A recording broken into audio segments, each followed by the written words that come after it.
Hai teman-teman, apa kabarnya semua? Bareng Gaung di sini di podcast Lisan Literasi dan Seni Anak Indonesia. Oke, di podcast episode kali ini kita udah undang salah satu pejabat yang tentunya luar biasa. Kenapa luar biasa? Karena beliau ini aktif banget di masyarakat, aktif banget sebagai pegiat literasi juga nih teman-teman. Makanya jangan kemana-mana, nonton sampai selesai. Jangan lupa share, komen, dan juga like ya. Oh ya, subscribe juga tentunya. Yang kemana-mana tetap di podcast Lisan Maya Dako. Hai teman-teman, bareng Gaung di sini. Nah, kita hari ini kedatangan tamu spesial. Ada Pak Heri Purwono, SSTP, Pak ya, dari Kepala Dinas Penanaman Modal dan Pelayanan Terpadu Satu Pintu.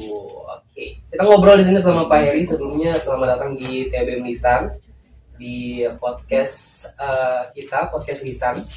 Langsung aja kita ngobrol ya Pak ya. Nah Pak, hari ini atau mungkin kemarin-kemarin kali disibukkan sama apa aja nih Pak? Jadi saya ini kan baru selama 1 bulan ini baru diamanahkan wali kota untuk menduduki jabatan baru, yaitu Kepala Dinas Penanaman Modal dan Pelayanan Terpadu Satu Pintu. Jadi di 1 bulan ini ya saya masih sibuk di kerjaan sih. Sebelumnya kan di perpustakaan, sekarang sudah di Dinas DPM PTSP. Oke, sebelumnya Bapak di Perpus daerah Kota Tarakan Pak ya. Nah, kalau dari Pak Heri sendiri lebih nyaman di mana, di Perpus daerah atau di sekarang aktifnya di pelayanan publik, benar Pak ya? Kalau saya sih pada dasarnya sebagai aparatur sipil negara ditempatkan di mana saja saya siap gitu. Iya. Jadi di tiap tempat penugasan itu punya tantangan tersendiri. Jadi saya juga tidak bisa menjawab apakah nyaman di sini atau di sini. Yang jelas insya Allah dimanapun saya ditempatkan saya akan siap melaksanakannya itu. Pastinya ada plus minusnya masing-masing Pak ya. Nah Pak, selama Bapak menjabat di Perpus daerah, bagaimana menurut Bapak tentang minat baca masyarakat Kota Tarakan nih Pak? Iya, jadi kalau saya bisa bilang sebenarnya kita punya minat baca yang tinggi gitu ya. Hal ini dibuktikan. Tapi minat bacanya baca apa dulu gitu ya. Kalau baca buku mungkin ya seperti survei-survei itu memang agak ada pengurangan gitu. Jadi sebenarnya di tingkat misalnya di usia dini atau dasar SD ke bawah itu sebenarnya minat bacanya sangat tinggi gitu. Kita bisa melihat pada prakteknya ketika ada mobil perpustakaan keliling atau misalnya ada kegiatan-kegiatan di masyarakat, itu luar biasa sekali kalau anak-anak gitu. Nah, ketika mulai beranjak ke remaja, ke dewasa memang agak berkurang gitu karena mungkin faktor gadget. Tapi sekarang kan sudah ada juga perpustakaan digital. Itu saya pikir harusnya tidak menghalangi mereka untuk tetap ikut membaca gitu. Bener sih Pak ya. Ini kan lagi pandemi ya. Kalau perpus daerah kemarin otomatis tutup ya. Jadi kalau menurut Bapak sendiri ini sebagai orang yang pernah di perpus daerah, apakah pandemi ini membuat minat baca orang malah menurun Pak? Kalau di saya harusnya enggak sebenarnya secara teori, karena orang banyak di rumah saja, waktunya bisa lebih banyak, orang tua juga lebih banyak waktu sama anak-anaknya. Harusnya momen-momen seperti ini harusnya bisa dimanfaatkan gitu. Jadi di keluarga, bagaimana minat baca di keluarga itu atau budaya baca di keluarga pada saat pandemi ini harusnya bisa lebih ditingkatkan gitu. Malah harus lebih meningkat. Iya sih, apalagi pada online kan. Ya, pada online. Oke. Dan sebenarnya gini, di kita ini kan sekarang sudah banyak dimanjakan sebenarnya. Jadi tidak hanya buku, ada juga buku digital. Kemudian kalau sebenarnya ada satu lagi itu namanya ada satu channel, satu channel itu dia mereview buku dalam bentuk suara. Jadi itu lebih sebenarnya, kalau misalnya orang yang malas baca, dengan dia mendengarkan channel tersebut sebenarnya juga ikut membaca juga gitu. Jadi sebenarnya ada juga yang bisa didengarkan juga dalam bentuk podcast, dalam bentuk ini, dan itu dia review buku. Jadi saya tidak pernah, maksudnya tidak ada sebenarnya penghalang orang. Misalnya saya sibuk, saya banyak di jalan. Sebenarnya kalau di jalan style podcast yang mereview buku, itu juga sebenarnya juga ikut menambah membaca buku dalam bentuk lain lah. Iya. Dari niatnya aja Dari sebenarnya Pak niatnya ya. sebenarnya. Oke, nah berbicara soal niat membaca nih Pak. Saat ini kan udah banyak juga organisasi atau komunitas yang bergerak di bidang literasi. Nah dari Bapak sendiri bagaimana Bapak mengapresiasi hal tersebut? Kalau saya melihat kalau di Tarakan, khususnya di Tarakan ini luar biasa sekali. Jadi selama saya 1 tahun di perpustakaan, semakin membuka mata saya, cakrawala saya, ternyata masih banyak sekali orang-orang yang peduli terhadap literasi, kemudian terhadap bagaimana pendidikan anak, kemudian bagaimana meningkatkan minat baca di masyarakat. Itu luar biasa sekali pejuang-pejuangnya, dan itu selama 1 tahun ini baru mata saya terbuka. Sebelumnya saya belum tidak melihat itu, artinya karena lingkup pekerjaan saya tidak bersentuhan dengan komunitas-komunitas. Tapi alhamdulillah di 1 tahun ini baru saya tahu gitu bahwa ternyata luar biasa sekali gitu. Dan sebenarnya dari situ saya bisa berpikir bahwa sebenarnya kelemahannya kita adalah publikasi gitu. Jadi bagaimana publikasi kegiatan kita supaya orang-orang ini ikut tertarik gitu, mengajak mereka semua gitu. Jadi kekurangan kita itu gitu. Dan keterpaduan. Jadi kita punya banyak komunitas, tapi kita jarang bikin kegiatan yang rame-rame, yang besar gitu. Tapi mungkin di tahun lalu itu ada, karena pandemi tidak bisa kita lakukan, mungkin di tahun ini juga masih kurang. Tapi kedepannya komunitas ini harus bikin satu kegiatan besar yang dia semuanya gitu. Jadi sekali-sekali kita buat kegiatan besar yang melibatkan seluruh komunitas gitu.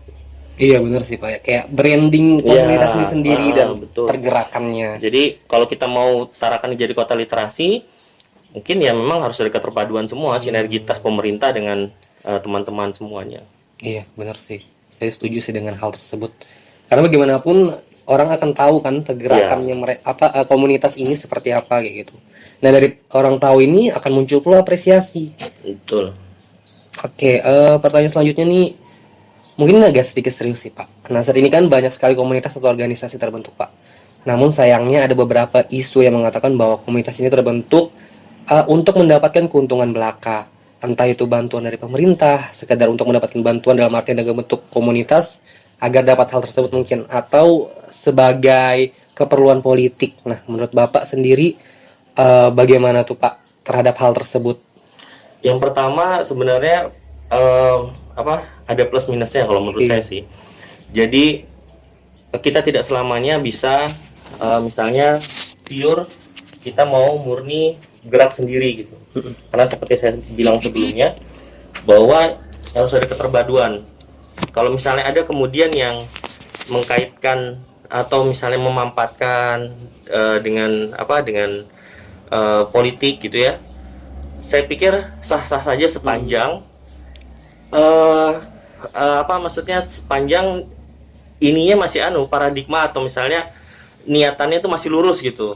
Dan kita harus memang memampatkan itu, karena politik dalam arti bukan politik yang politik praktis gitu. Artinya bagaimana kita bisa menggandeng pemerintah dalam hal ini pimpinan daerah untuk ikut juga di mendukung kegiatan kita. Saya pikir itu sah-sah saja. Namun jangan sampai, tapi saya tidak setuju jika misalnya teman-teman ini bergerak untuk mencari keuntungan. Nah, tadi itu itu saya kurang setuju kalau itu. Namun saya pikir tidak bisa disamaratakan. Jadi artinya saya dari pengetahuan saya, ya mungkin itu hanya segelintir saja sih mungkin. Jangan sampai yang segelintir ini merusak perjuangan teman-teman di literasi ini. Iya benar sih Pak. Nah Pak, Bapak ini kan sebagai pejabat Pak ya, tentunya pasti sibuk dengan tugas sebagai pemerintahan gitu. Apa yang membuat Bapak tertarik dengan dunia literasi Paguntaka?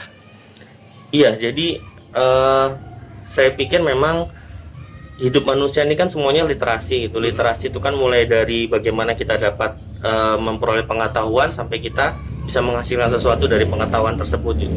Jadi kalau misalnya orang hanya mengartikan literasi itu dalam arti yang sempit, bahwa literasi ini hanya membaca gitu, membaca buku, padahal literasi itu proses dari mulai bagaimana dapat bacaan atau pengetahuan yang baik, kemudian memahami dan bisa menghasilkan sesuatu dari itu gitu. Jadi sebenarnya secara tidak langsung apa yang kita lakukan itu sebenarnya adalah hasil dari literasi kita.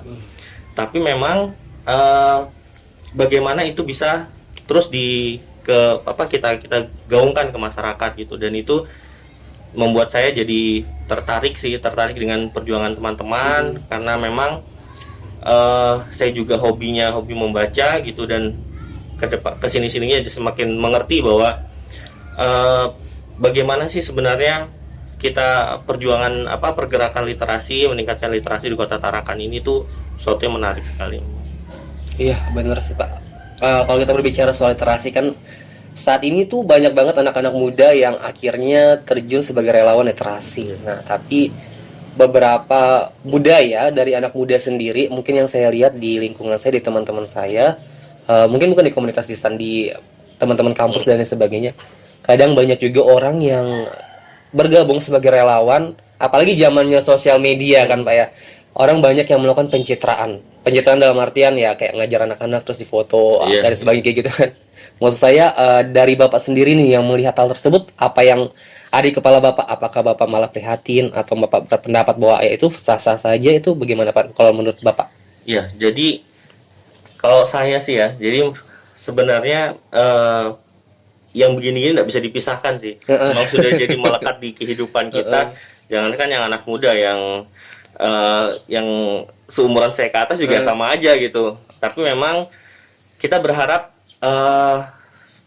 berpikiran baik saja lah. Kita husnuzon aja. Mungkin niatnya dia adalah bagaimana memotivasi teman-temannya gitu, yang belum untuk mengenalkan ini loh kegiatan kami gitu. Jadi kalau saya sih ya kita husnuzon aja lah dulu. Kita tidak bisa menjudge orang langsung bilang oh ini hanya pencitraan. Mudah-mudahan tidak. Positive thinking aja Pak ya. Positive thinking aja kita. Ya bener sih, setuju. Karena bisa jadi mungkin awalnya niatnya buruk malah berubah di tengah perjalanan. Nah itu dia. Jadi gitu kan. Jadi kita kalau kita positive thinking, mudah-mudahan doanya kita awalnya dia mungkin hanya ikut-ikutan, kemudian istilahnya tadi yang pencitraan, tapi kemudian ke depannya insya Allah nanti bisa dia semakin dia menjiwai. Tapi sebenarnya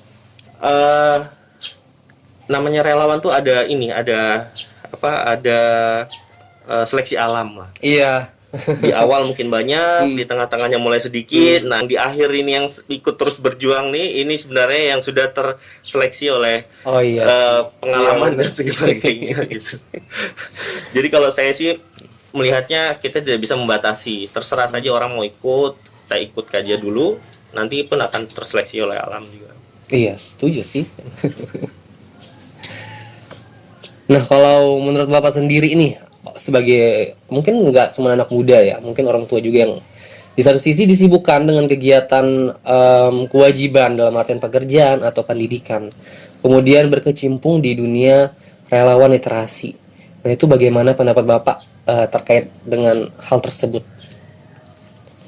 Maksudnya ini orang tersebut kayak mungkin dari segi waktunya atau mungkin apakah kira-kira mereka bisa fokus nggak ya kayak gitu sih? Kalau saya sih melihatnya itu malah luar biasa sekali gitu ya, karena saya juga di usia saya yang sekarang dengan banyaknya kegiatan, saya kagum juga sama orang-orang yang dia sudah kerja, sudah punya keluarga, tapi masih bisa meluangkan waktu tuh. Saya sangat kagum sekali, karena saya merasa saya punya waktu yang sama dengan dia, sama-sama 24 jam dengan posisi yang sama, tapi kok dia bisa gitu ya. Iya. Makanya saya kagum sekali orang masih bisa meluangkan waktu dengan, kalau misalnya anak-anak muda saya istilahnya udah wajar lah, karena kan belum menikah, mungkin masih kuliah, kesibukannya juga nggak banyak gitu kan, masih bisa meluangkan waktu. Tapi kalau ada orang tua itu saya sangat Bapak juga salah satunya mungkin Pak yang aktif banget gitu.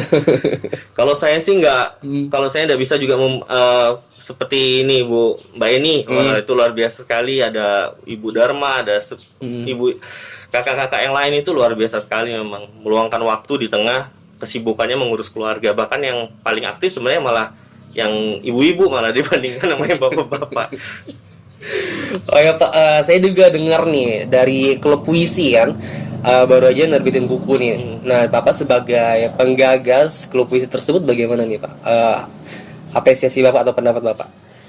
Kalau saya sih melihat mereka ini luar biasa sekali gitu ya. Jadi mereka di kita latih waktu itu ada kelas puisi, kita bikin kelas puisi, pelatihnya tuh Mbak Eni, kemudian dan kawan-kawan dari Lisan ikut membantu.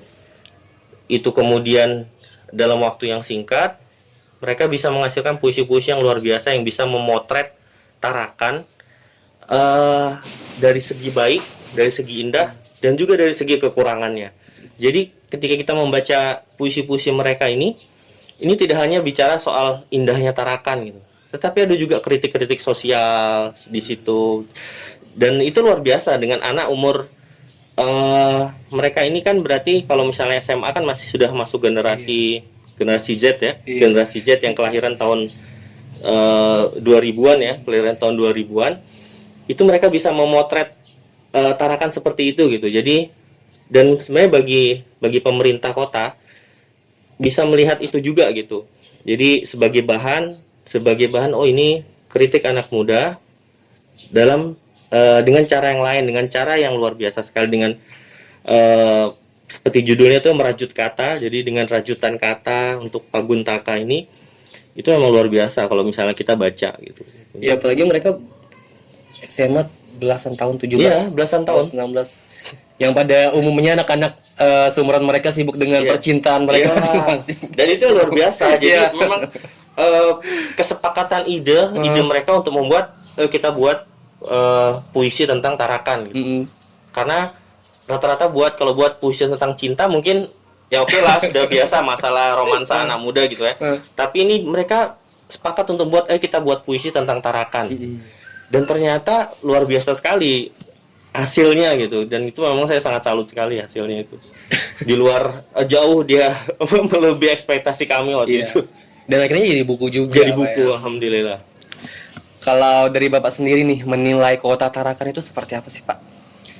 Kalau saya menilai kota Tarakan ini sejak dulu, kalau misalnya kita mau bicara sejarah, Tarakan ini punya posisi yang sangat strategis.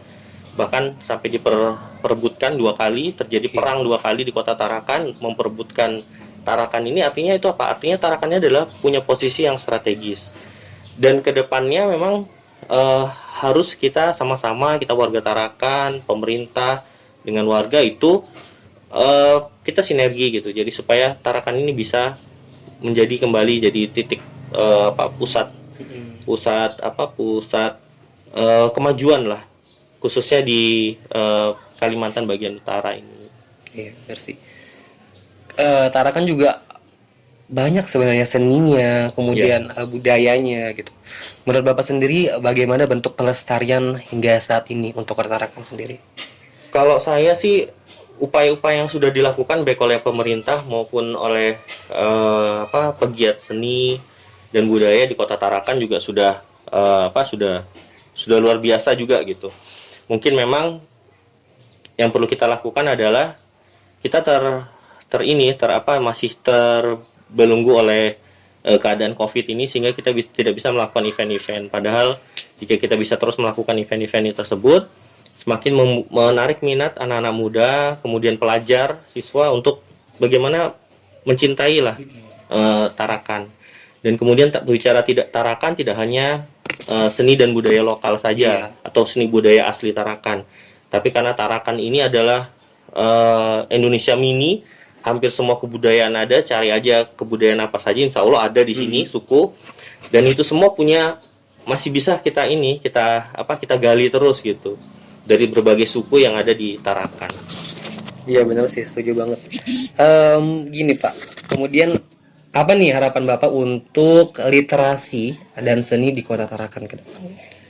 Kedepannya ya saya berharap akan semakin banyak orang tua, khususnya orang tua yang semakin sadar pentingnya literasi dan seni.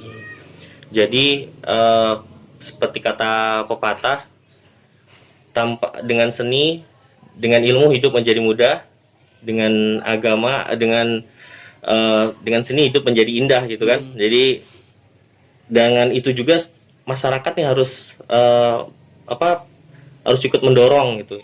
Jadi tidak hanya keterlibatan dari yang pegiat-pegiatnya saja, namun juga dari masyarakat atau dari orang tua juga ikut mendorong ini supaya, dan ini bisa dimulai budaya-budaya ini dari keluarga gitu. Iya, bener sih, setuju banget. Bagaimanapun ini adalah bagian dari kita, entah itu seni dan juga literasi yang pada dasarnya bermanfaat untuk kehidupan kita di bumi Paguntaka itu. Maka sangat penting bagi kita untuk melestarikan dan juga membudayakan hal tersebut. Ya nggak sih Pak ya? Oke, mungkin itu aja yang obrolan kita hari ini sama Pak Heri. Ya teman-teman, nggak terasa ya udah banyak banget perbincangan kita dengan Pak Heri tadi. Wow, menginspirasi sekali tentunya. Nah, teman-teman, kayaknya kita sampai di sini dulu. Gang pamit undur diri dulu. Sampai berjumpa di podcast Lisan Literasi dan Seni Anak Indonesia next time. Tentunya dengan narasumber yang berbeda dan pembahasan yang nggak kalah spesial dan luar biasa kayak podcast kali ini. Buat kalian jangan lupa share, komen, dan like juga ya. Untuk itu, see you. Salam literasi.